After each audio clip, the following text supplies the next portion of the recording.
What's up, guys? Welcome back to the podcast. Welcome back, guys. As you can see from the thumbnail, the title, and just the general theme right now, we're predicting the NBA playoffs. Applause. My prediction's always the best. We all know this. If you've been watching the videos on the channel, we know that I have the best takes, the best predictions. If this is your first time watching, after this video, just go through my recent videos, shorts, all of that, just to get an idea of my personality, who I am. But as you guys will know, my takes, my predictions, they're all the best. So today I'm going to be giving you my best predictions of the NBA playoffs, because to be honest, this is a very hard one. There's so many juicy matchups that I think will happen. They're already confirmed to happen in the first round. So I'm very, very excited for this year's playoffs. So let's get into it. Starting off with round one, and we're going to start off on the East. So in the East, we have the Pistons versus the Magic. And I'm going with Pistons in 6. I think the Pistons have arguably the best two players. I think definitely the best in Cade Cunningham. And whether you pick Jalen Duren or Paolo Banchero is completely up to you. But I think the Pistons defense is going to be smothering for that Orlando team. Guys like Oscar Thompson, Jalen Duren, Isaiah Stewart make massive impacts defensively against the struggling Orlando Magic team, especially struggling on the offensive side of the ball. Struggling overall. So I do think they might take a game or two. But really, I think this might be Pistons in 5. But I'm going with 6 just because the Pistons, they're not... Obviously, they went to the playoffs last year, but this is still a relatively new team to the NBA playoffs. It's still a relatively inconsistent team as of what we predict we'll see from them in the playoffs. So that's why I've gone with Pistons in 6. But really, I'm thinking more Pistons in 5. Then we have Cavs versus Raptors. And I've gone with the Cavs in 7. I think the thing with the Cleveland Cavaliers is that although they're really good, on paper, they have Donovan Mitchell, James Harden, Evan Mobley, Jarrett Allen, Jalen Tyson. That's a really good starting 5. But the thing is, James Harden, perennial playoff choker. Donovan Mitchell, we know he's good. We know he's good, that's what I'm saying. Evan Mobley, we know he's good as well. Jarrett Allen, we know he's good. James Tyson, we haven't seen too much of a good, role in the playoffs. But the James Harden thing is what I'm really concerned with. So if you lean too heavily on James Harden, then when he chokes, you're going to be shocked for it. And although they have Donovan Mitchell, you got to pick which one you're going to go through. And the safest option is pick Donovan Mitchell. But if you start having James Harden averaging 12 and 5, then you're not the better team. Although I truthfully and honestly think that the Raptors are better, or maybe I like them more, just their wholeness as a team is really weird to explain. But I do honestly think the Raptors are better. I just think the Cavs, it's so hard to not take the Donovan Mitchell, James Harden, Evan Mobley. That's 3 All-Stars right there. And then 2 insane role players, really good role players. And even playoffs are starting now. Cavs versus Raptors are playing right now as we speak. The time is currently 7:11 on Saturday in the UK time. So the playoffs have officially started, and that is the matchup going on right now, Cavs versus Raptors. And next game I'm predicting Hawks versus Knicks, and I think the Knicks are going to win in 5. I think Atlanta are a good team. They've been hot recently, but as we've seen with Charlotte Hornets, being hot means nothing in the playoffs, because streaks of heat doesn't really matter in the playoffs. It's all about it's all about having the talent, having the structure, having the half-court offense, having the elite defense. That's what really matters. I don't care if you're in form. I don't care if you've averaged 30 over the past month. It really doesn't matter. There's a reason why these March basketball guys like Jalen Green, who's honestly not even a March basketball guy anymore, after dropping back-to-back 30 bombs in the play-in, they say March basketball because it ends in April, because that's when stuff gets serious. That's when your streaks, your heat, all of it just stops mattering. So that's why I've gone with Knicks in 5, Jalen Brunson, Karl Anthony Towns. The offense is too reliable, too good, too elite. So I think the Knicks will win in 5. And then lastly, in the East, we have Boston versus Philly. I've gone with Boston in 5. Obviously, Boston are the better team in this matchup. But I do think if Joel Embiid comes back, they'll be able to give him a real fight in a couple of games. It's just, in the clutch, I trust Boston 100%. And just throughout the game, I think both teams have pretty decent depth, in my opinion. I think the way Boston utilize their depth is just on a whole different level. But that's just us glazing Joe Mazzulla, which in East Africa, Joe Mazzulla is just incredible at using depth and using randos to, become core parts of the organisation. Jordan Walsh, Hugo Gonzalez, Baylor Shyman, just to name a few. But Philadelphia, I think Tyrese Maxey and Joel Embiid just together are good enough to win one game in the playoff series. I think VJ is definitely the X factor. Seeing him his first playoff setting, I think VJ will be good in the playoffs. So I think he'll excel.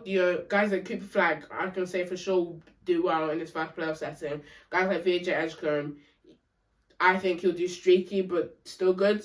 But not good enough to win Philly that series. So I've gone with Boston in 5.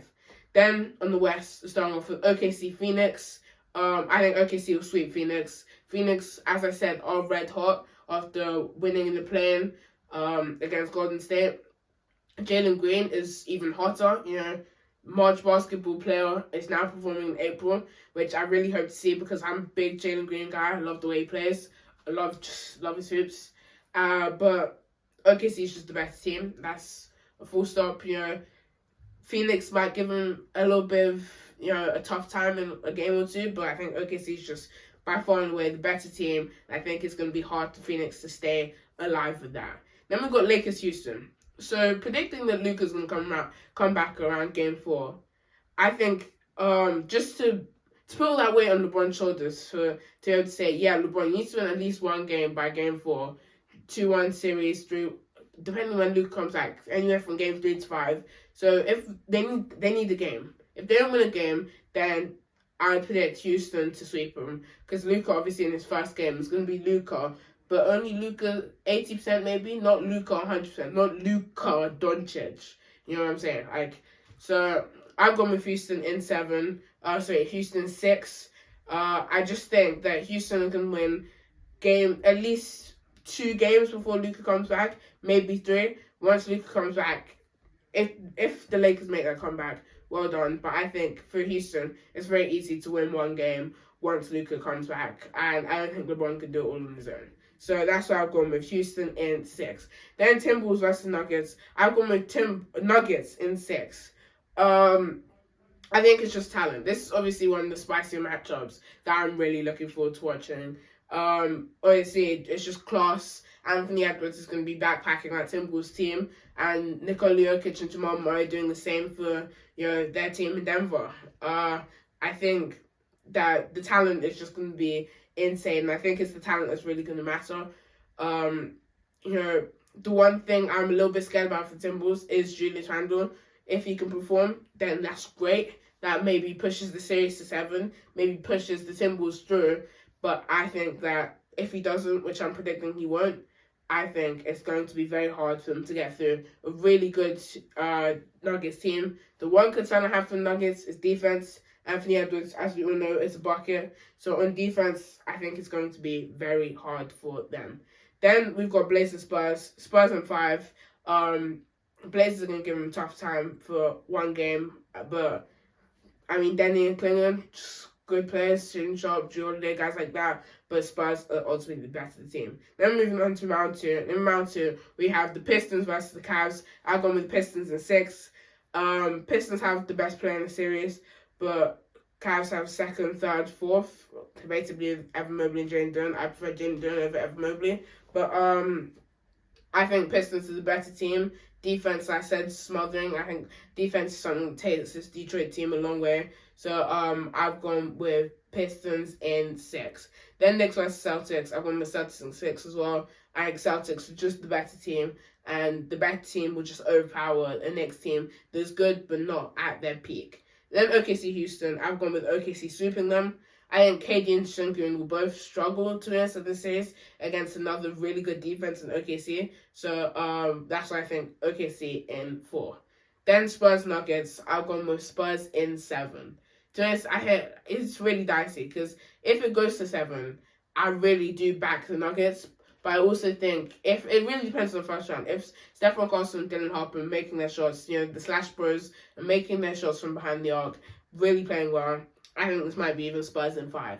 But I've gone with Spurs in 7 purely because Jokic and Jamal Murray are just quality. But then again, who's stopping Wemby? That's what I was saying. Well, that's what I'm telling myself. Who's stopping Wemby? Then OKC Spurs. I've gone OKC in 6. When you say who's stopping Wemby, this is even more. Wemby's going to average 35 in this series, but also SGA is going to average 35 as well. So I think OKC is the better team. Spurs are going to give them a nightmare, but OKC in 6. And Pistons versus Celtics. I've gone with Celtics in 6. Defense takes you far, but not past, two of the best scorers in the game. I mean, Jaylen Brown is arguably a top 5 scorer in the game right now. Jason Tatum, and by this point, he should be closer to 100% than he is now. Then we'll see in the first round. So this is why I've gone Celtics in 6. To be honest, I just think that they're the better team. And you have to take the better team when it gets to the conference finals. And in the finals, we have OKC versus the Celtics. And I've gone with one of the juiciest, I think this will be one of the juiciest finals we've seen. And I've gone with OKC in 7. I think that this will be the hardest series for both teams. I think OKC will might struggle a little bit, especially SGA, just because Derek White is a fantastic defender. But also, I think SGA might have one off night, but the rest of the nights he's going to be Mr. Consistent and have his 30s. I think Tatum or Jaylen Brown might struggle a little bit with, the Casey Wallace's, Alex Caruso's, the J-Dubs, their defensive infrastructure that the OKC built. But I also think that Boston are good enough to take games. And I think when both teams are taking games, it has to go to a 7 in this series. And obviously, to us, really in a 7, it really depends on how players have been playing so far in that series. If SGA is averaging 20 points so far in that series and you get to game 7, I'm taking Celtics all the way. But it really depends because I don't think SGA will average 20 in the finals. So that's why I've gone with OKC in 7 to win the NBA Finals. So that has been my predictions of the NBA Finals. Comment your prediction of the NBA Finals because I want to see who you think will make it, who you think won't. The surprise team, maybe the full of team, the team that does worse than we all predict. Thank you guys so much for watching. Comment, leave a like, subscribe. Thank you guys so much. I will see you guys in a bit. Bye.